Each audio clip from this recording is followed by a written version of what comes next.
Faut-il un confinement total? Et ben, on va poser la question, puisqu'on a des témoignages ce matin.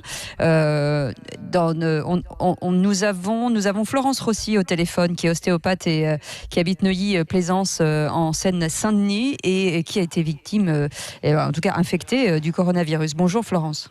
Bonjour. Merci d'être avec nous. Vous êtes donc touché par le corona depuis quelques jours. Vous en êtes à quel stade et est-ce que vous pouvez nous décrire les symptômes, hein, Florence? Oui, tout à fait. Je l'ai contracté. J'ai développé les symptômes lundi soir, dans la nuit de lundi à mardi. Et ça ressemble au départ à une grosse grippe avec de la fièvre, des courbatures. Ensuite, les symptômes ont mûri avec une toux, beaucoup de fatigue et quelques petites difficultés respiratoires. Et vous savez exactement qui vous l'a filé, à quel moment?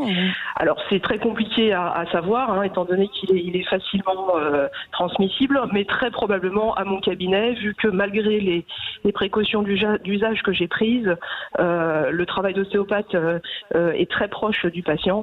Donc je pense que j'ai dû le contracter à ce moment-là. J'imagine que vous avez pas de masque. Oui, tout à fait. Surtout que j'ai une patiente qui a dû être infectée la semaine précédente, qui devait venir la semaine suivante et qui a annulé son rendez-vous et qui a pris la délicatesse de me prévenir. Ah oui. Alors comment vous vivez avec ces symptômes? Vous prenez du Doliprane, vous avez suivi un petit traitement, même si on sait qu'il n'y a pas de traitement en tant que tel pour le soigner, quoi. Oui, absolument. Donc la première des choses, c'est que j'ai fait une téléconsultation très rapidement mardi matin avec un médecin qui m'a confirmé les symptômes. Le tableau était assez complet pour être assez sûr que ce soit le coronavirus. Et il m'a transmis une ordonnance avec du Doliprane 1000 et que je prenais jusqu'à 3 fois par jour. Et maintenant, je n'en prends quasiment plus parce que je vais mieux. Au bout de vous allez mieux. C'est-à-dire, au bout de 3-4 jours, ça a progressivement diminué l'intensité à la fois de la fièvre et puis des courbatures, des douleurs? Oui, c'est ça. C'est au bout de, je dirais, 4 jours, voire 5 jours, il y a une amélioration progressive par rapport aux symptômes et avec une fatigue importante qui reste. Mais bon, la guérison est quand même spontanée, quoi, dans la majeure partie des cas. Et ça semble être mon cas. Je reste prudente. Mais Florence, il y a beaucoup de gens qui disent que c'est extrêmement violent quand même. Alors oui, effectivement, il y a des cas très graves. Moi, j'ai la chance de ne pas être hospitalisée. Maintenant, dans la majeure partie des cas, et les médias le disent, le répètent, ça reste quand même une affection qui se soigne spontanément à la maison. Et le secret est très simple, c'est beaucoup de repos, du confinement et puis le Doliprane, il n'y a que ça à faire. Et boire beaucoup d'eau surtout. Et boire beaucoup d'eau, évidemment. Absolument. Alors, sans rentrer dans votre vie privée, votre vie personnelle, Florence, vous êtes isolée complètement pour ne pas transmettre? Oui, tout à fait. Je suis confinée chez moi, à la maison. Donc j'ai la chance d'avoir une maison avec un jardin, ce qui me permet éventuellement de faire un petit tour dehors si le temps le permet. Mais je suis complètement confinée chez moi. Pour les courses, j'avais prévu en fait de quoi me sustenter. Et puis j'ai un réseau d'aide autour de moi qui complète. Et pas de contact avec de la famille, quoi. Hein. Absolument pas. De toute façon, comme j'ai une profession exposée, j'avais pris soin 15 jours avant de ne plus côtoyer ma famille, notamment mes parents qui sont dans un âge à risque. Et pour éviter de les mettre en risque et en défaut. Donc j'avais décidé de faire comme ça parce que mon métier requiert une proximité physique trop importante pour éventuellement prendre ce risque. Alors, ce qu'on déplore, hein, Florence, c'est que le personnel soignant, et vous-même, vous avez été touché par ça, n'ait pas suffisamment de moyens, de matériel, c'est-à-dire des masques, notamment, un certain nombre de protections. Ça, vous le déplorez. Est-ce que vos collègues eux-mêmes ont essayé d'avoir davantage de ces protections, ces masques? Alors oui, je le déplore évidemment parce qu'on est dans une situation où on aurait peut-être quand même pu le prévoir un petit peu plus tôt avec l'exemple des Chinois, des Italiens. Donc je suis un petit peu surprise du résultat et à la fois un petit peu inquiète. J'espère que les choses vont se régler rapidement en ce qui concerne le matériel hospitalier. Alors nous, écoutez, nous les ostéopathes, on est un petit peu en marge malheureusement et comme souvent pour beaucoup de sujets et nous n'avons pas de matériel dédié en ce qui nous concerne. Oui, oui. Voilà. Comment vous allez faire là, une fois que vous allez être soigné, que ça va aller mieux? Est-ce que vous allez quand même essayer de reprendre une activité parce que il y a peut-être vous ne pourrez plus contaminer une fois que vous aurez été traité, ça ira mieux?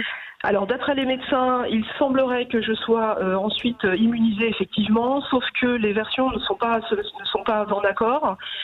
Certains disent que le virus peut muter, on peut être recontaminé. Il y a eu des cas, si vous voulez, de recontamination environ 10 jours après. Donc, je ne vais pas prendre ce risque. Effectivement, la question s'est posée.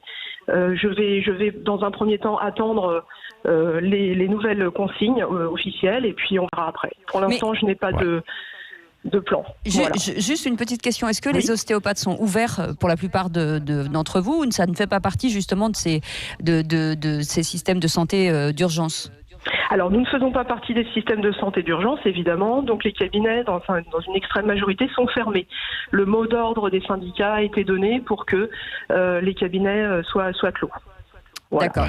Merci beaucoup en tout cas. Mais je vous en prie. Oui, merci, merci Florence, ostéopathe donc en région parisienne.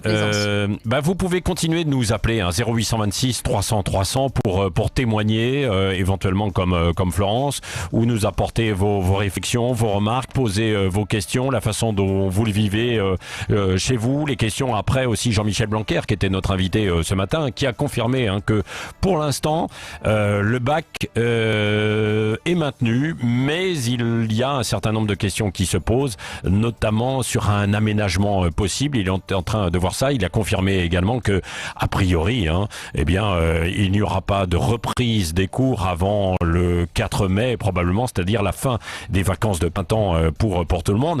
Et sur les vacances de printemps, il l'a dit, il faut continuer de travailler, peut-être de manière un petit peu plus légère, mais pour à la fois les profs et puis les élèves, il faut être capable d'aménager son programme, son temps de travail, son temps de repos à la maison, parce qu'on sait que évidemment c'est compliqué à vivre cette situation.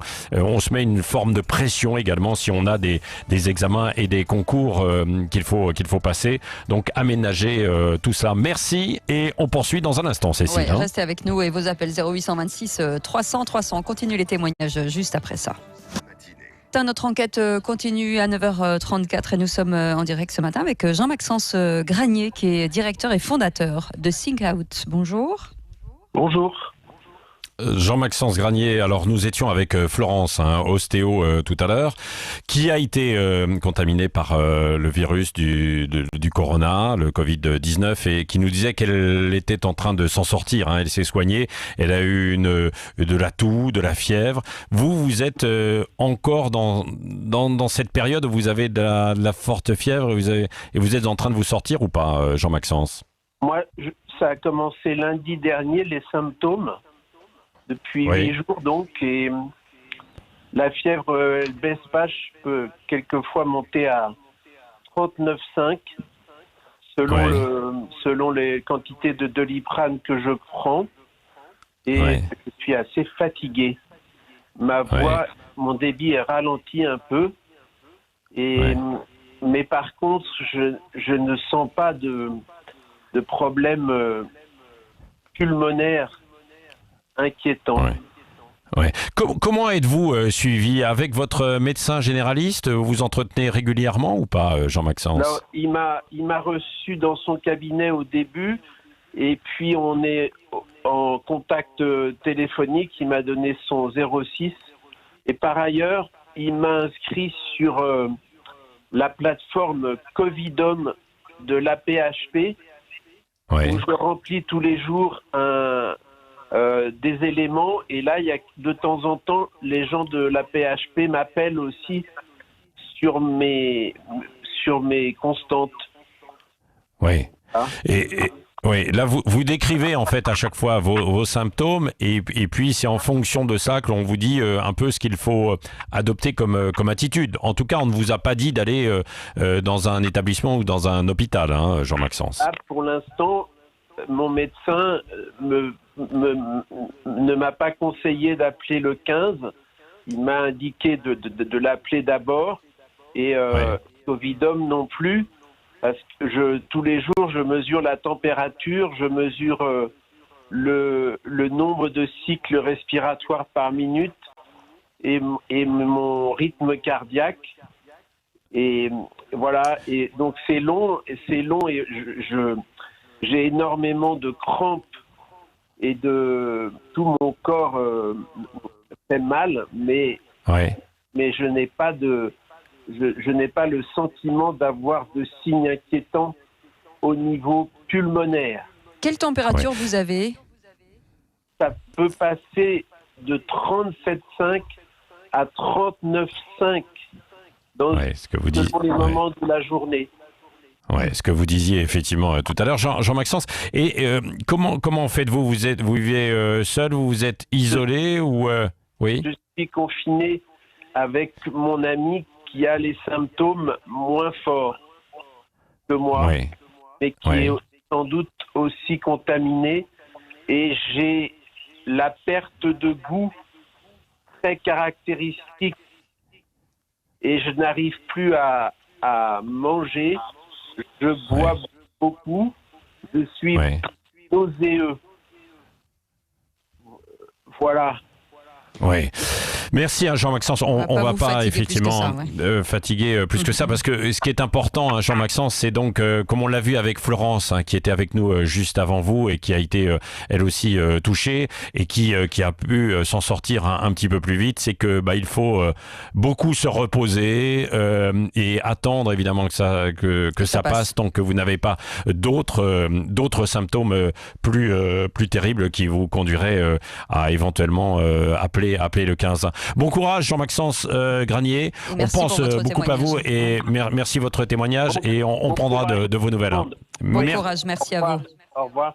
Merci, au revoir Jean-Maxence. Et ça continue au 0826 300 300 avec un témoignage de Denis. Bonjour, Denis qui nous appelle d'Ariège. Bonjour. Bonjour Cécile, bonjour Patrick Roger. Oui. Ah, vous avez une bonne voix, vous. Ça a l'air d'aller. Oui, pour l'instant, ça va. Enfin, je vais vous parler d'un petit problème que personne ne parle, donc ça va peut-être mal se passer, mal aller dans quelques temps pour des gens qui sont les plus fragiles comme moi et qui n'ont pas Internet à la maison, tout simplement parce que nous n'avons pas les moyens. Alors, moi, je suis malheureusement au RSA. Tous les gens qui sont à la CAF, je ne parle pas forcément du RSA, doivent faire une déclaration tous les trimestres pour leurs prestations. D'accord ? Les CAF sont fermées. On n'a pas accès à Internet. Donc, il y a des gens qui, dès ce mois-ci, moi ce n'est pas mon cas, ce sera le mois prochain, qui n'ont pas pu faire la déclaration. Et si la CAF applique les directives habituelles, ils ne seront pas payés. Oui. Alors, là, vous avez entendu, il a été demandé de la part des autorités à l'ensemble des administrations de faire preuve davantage de souplesse et d'assurer aussi la continuité. Hein. Donc, c'est vrai. Excusez-moi, Patrick, de vous couper. Oui, non, mais je vous en prie. Je suis dans une ville où il y a 8000 habitants. Vous êtes où, Denis? À côté à Lavelanet, on va dire, en gros. D'accord, Lavelanet, d'accord. Oui, très bien, je vois. C'est à côté de Fort. Voilà. Donc, la CAF est fermée, c'est une permanence. Ma banque m'envoie un message en disant, si vous souhaitez rencontrer ou vous rendre au guichet, envoyez, branchez-vous sur le code de la banque pour prendre rendez-vous. Je peux vous en citer plein. Hein. La Poste, je suis pas à Lavelanet même, mais la Poste, là où je suis, est fermée depuis plusieurs jours. Depuis vendredi, on n'a pas de courrier. Et donc, tout se passe par Internet. Alors, si vous voulez, c'est mon cas, mais c'est le cas de très nombreuses personnes.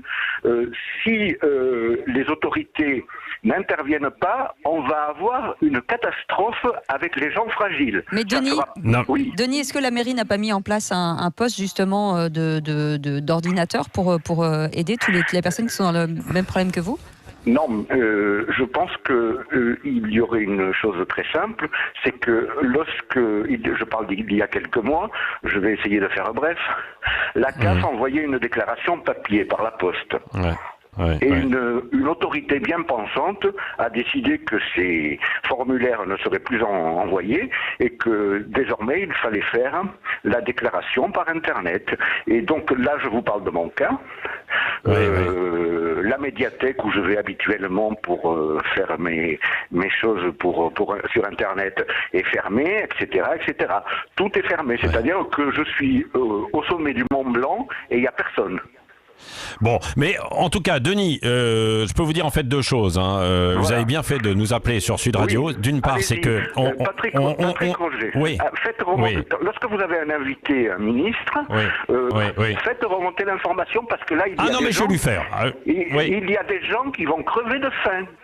Non, mais je vais remonter tout ça et mieux même, je peux vous assurer, petit 1, que la CAF, si elle n'a pas de vos nouvelles, elle va continuer de faire les versements. Ça, c'est prévu, normalement, c'est garanti. Deuxièmement, on va garder votre numéro de téléphone comme beaucoup d'auditeurs et on va se permettre de mener un petit peu notre propre enquête pour savoir comment on peut vous venir en aide et on vous donnera en fait des nouvelles et on donnera des nouvelles aux auditeurs de Sud Radio. C'est ça la solidarité. Alors vous, Denis, vous ne pouvez pas aller sur la page Facebook de Sud Radio que nous avons montée, parce que tout le monde n'a pas évidemment accès à Internet, mais ceux qui ne l'ont pas, vous nous appelez sur notre numéro de téléphone et on va essayer de vous rendre service. Absolument. C'est ça aussi Sud Radio, et notamment dans cette période où il faut être véritablement solidaire. Merci Denis, et on va continuer de prendre de vos nouvelles à vous et puis évidemment à l'ensemble en fait des auditeurs, et on continue sur Sud Radio. Et on continue, oui, avec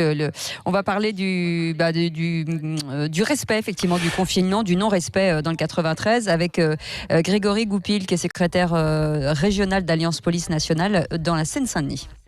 Oui, bonjour Grégory Goupil. Bonjour. Oui, bonjour. C'est une question en fait générale qui concerne à la fois la Seine-Saint-Denis mais qui va bien au-delà sur le confinement et le respect en fait des règles. On a vu qu'il y a eu 22 000 infractions PV du moins qui ont été signalées en fait hier, plus de 90 000 depuis un petit bout de temps. Vous continuez d'aller sur le terrain, même si je sais que la plupart des policiers réclament en fait des masques qui leur manquent pour pouvoir aller effectuer leur travail. Alors oui, on continue effectivement de rappeler à la population qu'il est interdit de circuler librement sans le petit papier, le laisser-passer pour des choses nécessaires de la vie de tous les jours. Maintenant, sur le 93, parce que je représente la Seine-Saint-Denis, donc je vais vous en parler.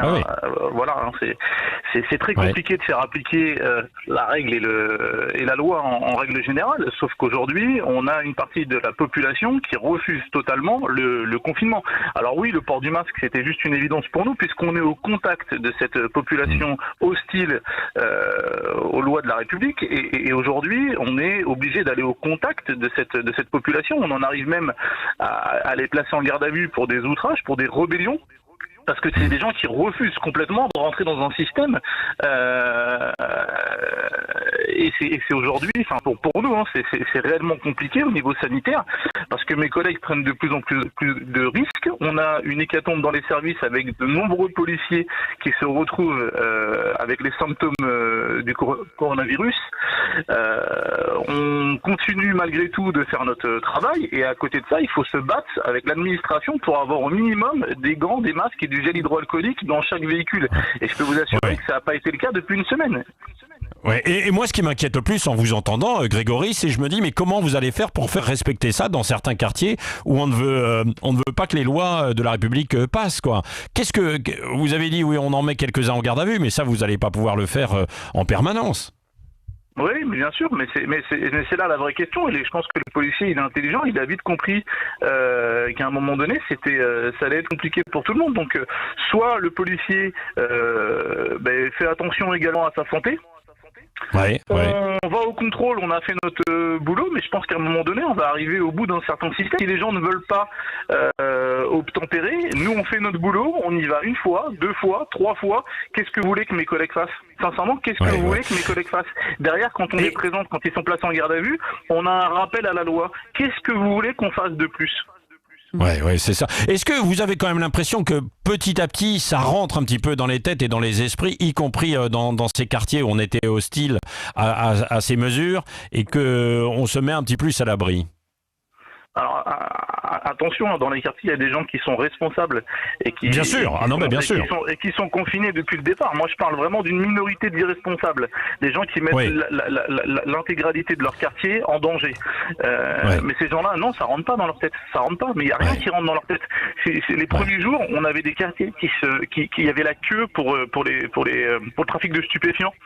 C'est une réalité, c'est-à-dire que vous aviez la queue au supermarché pour aller faire vos courses d'une partie de la population qui voulait du confinement, et vous avez une autre partie qui était en train de faire la queue pour le trafic de stupes. Ça fait 2 nuits que mes collègues sont victimes de violences urbaines en Seine-Saint-Denis. On a Clichy-sous-Bois, on a Noisy-le-Grand, et je vais pas forcément citer tous les quartiers de Seine-Saint-Denis parce que je veux pas leur faire la publicité, mais la réalité du terrain aujourd'hui, c'est qu'en plus du confinement, assez respecté par mes collègues, qui est pas forcément très bien vu dans les quartiers, mais en plus, la nuit, on est victime de violences urbaines. On a des véhicules caillassés, on a des fonctionnaires caillassés, on a des pompiers qui sont obligés d'intervenir sur des feux de véhicules et qui sont également caillassés. À un moment donné, il faut dire stop, il faut une vraie réponse pénale. Je pense que là, on est dans une crise sanitaire dont la France, ça fait des années qu'on n'a pas connu ça, une réelle pandémie. On a des centaines de morts. Je pense qu'il faut vraiment prendre des mesures drastiques pour que les individus qui ne respectent pas soient fermement condamnés, soit au niveau du portefeuille, soit à un moment donné, il faut trouver d'autres solutions. Ouais, ça c'est vrai. Bon courage à vous, Grégory Goupil, secrétaire régional d'Alliance Police. Vous parliez pour la Seine-Saint-Denis, mais c'était également valable, évidemment, sur tout le territoire, dans quelques quartiers sensibles. Et vous le disiez, c'est le fait d'une minorité, mais une minorité qui met la pagaille et qui peut propager le coronavirus. On continue parce que, évidemment, il y a toutes les conséquences sur Sud Radio autour de ce corona, avec beaucoup d'autres témoignages sur notre antenne. Sur Sud Radio, Cécile. Oui, on a des témoignages, on a des gens qui rentrent, qui étaient à l'étranger et qui rentrent. C'est le cas de Claire qui est rentrée hier de Toulouse en provenance de Fort-de-France. Bonjour Claire. Oui, qui est rentré à Toulouse, qui est rentré à Toulouse en provenance de Fort-de-France, effectivement. Claire, je crois que votre voyage a été un petit peu compliqué, et surtout, pas de contrôle et pas de masque, que ce soit en fait au départ à Fort-de-France et puis ensuite pour rentrer jusqu'à Toulouse en passant par Orly, par la région parisienne. Oui, en effet. Alors effectivement, il y a des incohérences quand même. On était sur un bateau, on a été donc jusqu'à Fort-de-France. De Fort-de-France, du port, on nous a amenés jusqu'à l'aéroport pour qu'on n'ait aucun contact sur place. Mais une fois à l'aéroport, après, on était tous agglutinés dans une zone quand même assez limitée, avec des gens qui attendaient des places sur liste d'attente, parce que tout le monde voulait rentrer, évidemment.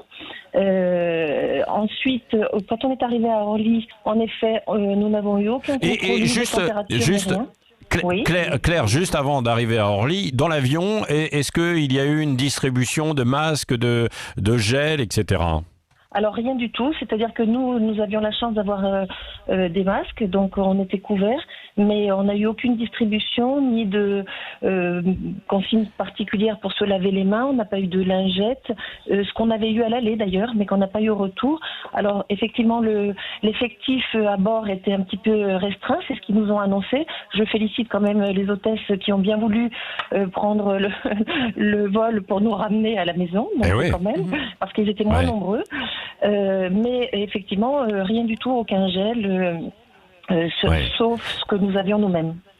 Oui, et puis l'une des questions qu'on se pose, c'est quand les gens, alors évidemment il y en a moins aujourd'hui qui rentrent dans les aéroports ou qui vont dans les gares, mais est-ce que vous, en arrivant à Orly, il y a eu une prise de température, un contrôle, vous avez rempli les papiers ou pas ? Absolument aucun. Nous sommes arrivés, aucun contrôle particulier, alors que quand nous sommes arrivés à Fort-de-France, en effet, on avait eu une prise de température. Mais à Orly, rien du tout. Et ensuite, on était lâchés dans l'aéroport, qui était pratiquement vide. Il y avait une ruée sur les locations de voitures, parce qu'évidemment, pour Toulouse, nous n'avions aucun vol. Le vol proposé, c'était mardi. Donc, évidemment, rester 2 jours à l'aéroport, c'est compliqué. Et voilà, donc effectivement, et vous êtes aucun contrôle. En voiture, du coup, avec une voiture de location. Voilà, et personne sur la route, bien évidemment. Mais et je tiens aussi à préciser que les gens ne respectent pas les distances de sécurité. C'est-à-dire qu'on était dans une queue pour récupérer notre voiture, les gens étaient agglutinés, venaient se coller à vous, alors que bon, on entend, c'est martelé quand même, tenez-vous à distance. Mais voilà, personne ne respecte les consignes. Même les gens qui n'ont pas de masque viennent se coller à vous. Et personne ne dit rien, personne ne propose aux gens de se reculer. Alors une fois, si à Fort-de-France, il y a un monsieur qui a dit essayez de respecter les distances de sécurité, mais personne n'a bougé. En fait, les gens ont l'impression que ça va pas les toucher. C'est assez étonnant. Aux autres, oui. Voilà, c'est exactement. Vrai.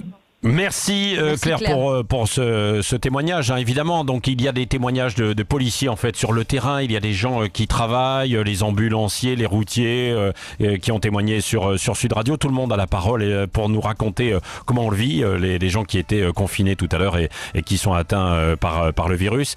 Et dans un instant, on va poursuivre avec aussi notre opération Solidarité qui concerne les animaux. Oui, on ne va pas les laisser seuls grâce à Natacha Harry qui sera avec nous.